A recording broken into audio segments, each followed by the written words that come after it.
Evening.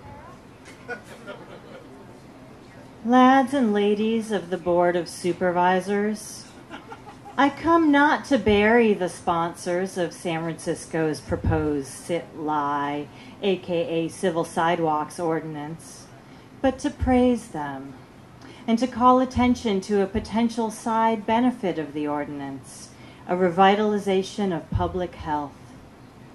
We all know that a body at rest tends to stay at rest, while a body in motion has a lower risk of heart disease, diabetes, depression, you name it. But why should the poor, the transient, the marginalized, the visibly languorous be the only ones to benefit from Newsom and Alea Pierre's proposed police-enforced exercise regime? What about those of us who, because we can afford to, languish all day in cafes and offices, even in our own homes? I fear this ordinance does not go far enough in addressing our common sloth. Who among the leisure classes has not dreamed of a personal trainer, a tough but lovable, extremely handsome cop, not unlike Chief of Police George Gascon, to give us some much-needed motivation to get moving and stay moving? The right to sit down, to lie down, these are rights we fight for at our own peril. I'll rest when I'm dead should be the motto of all who want to accomplish great things in this life, like great glutes, quads, and abs. That is why I'd like to take this opportunity to offer the key to my apartment to Mr. Gascon and his entire police force today.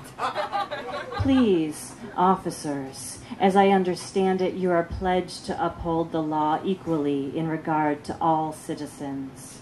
Therefore, I beg you to enter my apartment at will, and should you find my body at rest, in any static position, be it prone or curved, for my own good and for the good of society, of which I have long dreamed of being a productive member, please feel free to use whatever means necessary to get it to move along.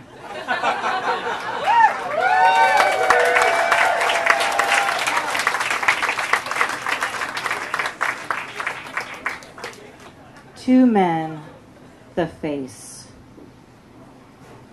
When it comes time to call two men to haul away the couch your dog died on, which still bears, like a silvery arrowhead stamped into its green velvet armrest, the shiny imprint of her snout, where it pressed while her body cooled and stiffened, so that her legs stuck out unfoldably, necessitating that the grave would later need to be dug twice as wide.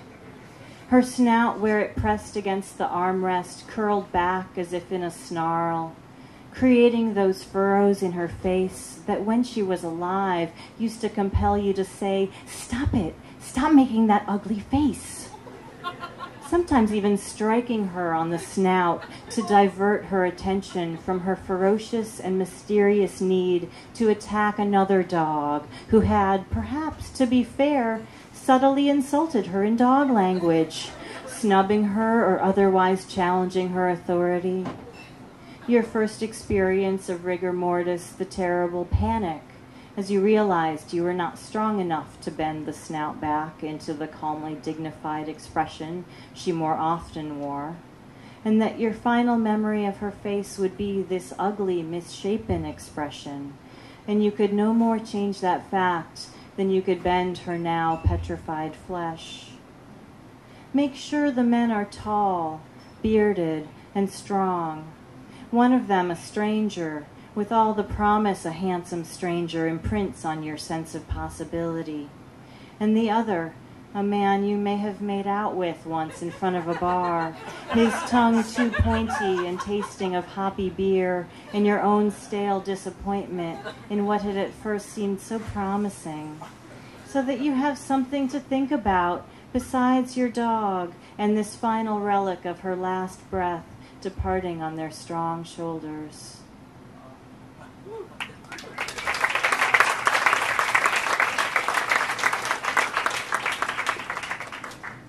How to spin.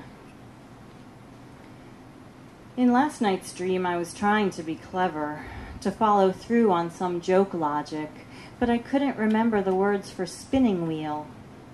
Even now, I am not certain that those words describe the object I was trying to convey in my dream by making the motions of spinning wool into yarn, moving my arms in cartoonish and rudimentary circles, since I, of course, do not know how to spin yarn, any more than I know how to be particularly clever in dreams or elsewhere.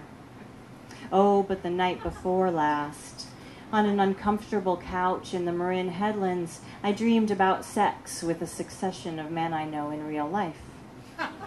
Each dalliance lasted only a moment, but the feeling of sex suffused everything around it, like onions or garlic. One man with thick, fair hair posed as a janitor pushing a broom in a women's locker room. A dark-haired man suffered from narcolepsy in the backseat of a mail truck. A certain man who regularly torments me in dreams was there too, naturally, in the video store, but only to kick things off, and was kind enough to embrace me from behind, so I didn't have to look at him. Only feel him press into me and grow hard, his mouth at my ear whispering cock and snatch, while my eyes crept like blind grubs among the empty cases.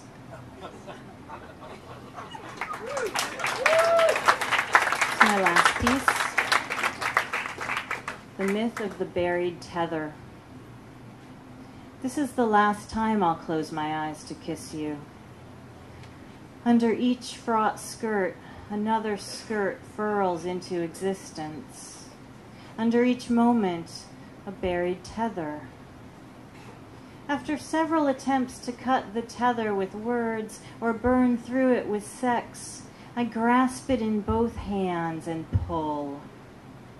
If metaphor ever fulfills its cool promise, someday I'll yank its roots into light, or else get a sharper language. Between knowing and not knowing, I take long breaks, ride escalators and trains, anything moving. Failing again, I plug into motion, try to ride this bucking world, still dangerous in spite of new safety standards, and I don't mind the wind. Thank you.